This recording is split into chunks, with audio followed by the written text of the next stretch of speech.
All right, welcome back to the channel. So, Jermall Charlo apparently is not ducking Demetrius Andrade, according to a Matchroom fighter who is Demetrius Andrade's mandatory.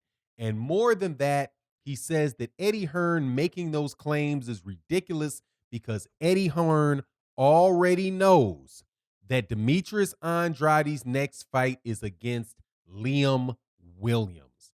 So, doesn't it seem like history is repeating itself? We're seeing the same scenario over and over again. If it seems like that to you, because that is because we are. Let's talk about Eddie Hearn lying on Jermall Charlo to make Jermall Charlo look bad, to raise the profile of Demetrius Andrade, to sell a fight that he already knows is going to take place. Let's talk about that in this video.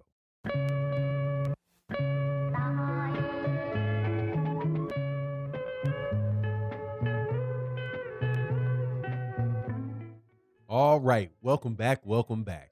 So, Jermall Charlo is the WBC 160-pound champion, and he is, in many people's opinion, the best middleweight in the world. Better at middleweight than Gennady Golovkin, better at middleweight than Canelo Alvarez, better at middleweight than Demetrius Andrade. However, many people didn't know this until Jermall Charlo beat up Sergey Deverenchenko. Now, when he beat up Sergey Deverenchenko on a pay-per-view in the middle of this pandemic we're going through, that in a pay-per-view that got a rave reviews by everybody that watched the card from top to bottom, excellent card. Jermall Charlo is now on the top of the world, right? Because remember who Sergey Deverenchenko is. Sergey Deverenchenko is the guy that many people believe beat Gennady Golovkin, and he's also a guy that Canelo Alvarez was stripped of his belt for refusing to fight. And also, in the words of Ronnie Shields, Deverenchenko fought Daniel Jacobs, but Daniel Jacobs and Sergey Deverenchenko have the same trainer. So Daniel Jacobs, according to Ronnie Shields, you really can't tell how good either one of those guys are relative to each other because they already have fought. They already know what each other's going to do. So without that advantage, Jermall Charlo still won more convincingly. That puts him on top. So now we're on to this topic, which is Jermall Charlo ducking the WBO champion Demetrius Andrade? Liam Williams says no, he's not. And he doesn't even understand why Eddie Hearn is saying it, because he already has a fight. Demetrius Andrade already has a mandatory fight with Liam Williams. Liam Williams has one guy. I think he has a fight he's taking this weekend. But after that, the next fight is supposed to be Demetrius Andrade, because Demetrius Andrade is his mandatory.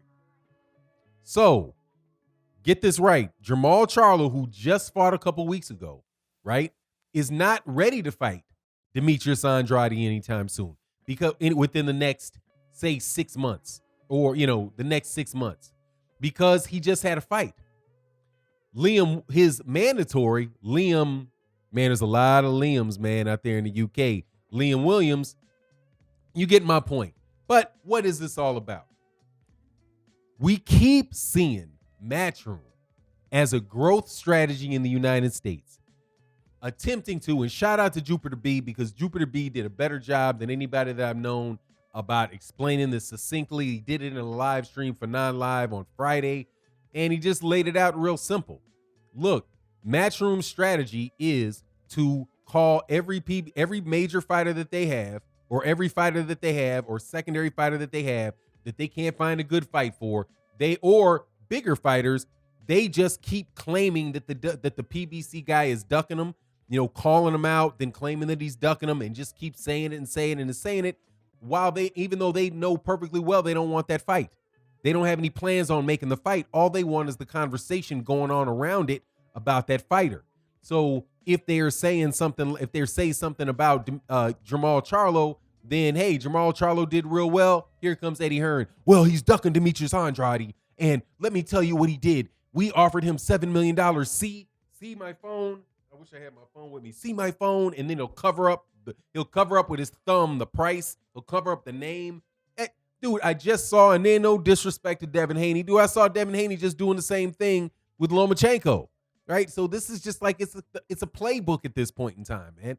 And you can pretty much assume that if there is a successful PBC fighter or a big PBC fight, as soon as that takes place and a guy is shining, all of a sudden somebody from Matchroom is going to be claiming the guy is ducking them so that they can partake in the focus, of the conversation. And so you say, well, Fanon, when has that happened before? Let's go through just a few examples of it. One is Anthony Joshua versus Deontay Wilder. If you recall, Deontay Wilder was not worthy of a fight. He hadn't fought anybody. He needed to fight Dillian Whyte. He needed to do this. He needed to do that, right?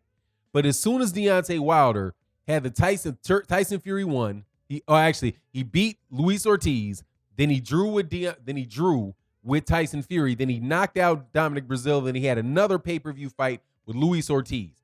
Right around the time that all of that started kicking off and Anthony Joshua lost, all of a sudden, it was before that. All of a sudden, once Deontay Wilder's name started, where people couldn't argue about whether or not people knew who he was and he was a big deal or not, all of a sudden it became, we're hunting him. We're hunting him. We're hunting him. He went from completely ducking the dude and saying the guy wasn't worth it to all of a sudden now Anthony Joshua, I want the fight. Deontay Wilder's ducking me. Deontay Wilder's ducking me. They just tried to take over the narrative of who's ducking who, and even though a reasonable observer of that knew exactly who was not trying to make that fight, dude. If Deontay Wilder would fight Tyson Fury 2 times for probably less money than he would have been able to get if he would have had an Anthony Joshua pay-per-view, why wouldn't he have fought Anthony Joshua? It was Eddie Hearn who had another plan for Anthony Joshua. He had another plan the whole time, but it's not popular to say that you have another plan. So instead of just admitting that you got something going on that other people might not be interested in, you start claiming that the reason you're taking this subpar fight is because the other guys won't fight you, which is just, sometimes it's true, but sometimes it's just nonsense. So what is another example of this, dude? Tevin Farmer versus Gervonta Davis. Tevin Farmer and Gervonta Davis were at 130 pounds with each other, and then Tevin Farmer, Gervonta, right? Every time Gervonta. Oh, he's ducking Tevin. That was probably a right around that particular deal. When it's time, when they're both IBF champions, and and Tank is saying, let's make the fight. What does Matchroom do with Tevin Farmer? They go fight somebody else. They lose their belt to JoJo Diaz. You know what I mean? It's just like, come on, man. And then, of course, many people think that was the case with Devin Haney and Gary Russell Jr. And in fact, I'm more prone to think that that's the case with Devin Haney and Gary Russell Jr. because Devin Haney was negotiating with Gary Russell Jr. while he already had a fight lined up with Yuriorkis Gamboa, and he already had a fight date, right? So we're talking about making a fight, but you got another fight that you're actually going to be in, right? This is the same thing that they're talking about with Demetrius Andrade and Jermall Charlo. Demetrius Andrade already has a fight that he is going to get. He's going to get Liam Williams, right? And tell me that doesn't sound right for the zone. Liam Williams gets a shot at the WBO title. Rocky Fielding gets a shot at Canelo.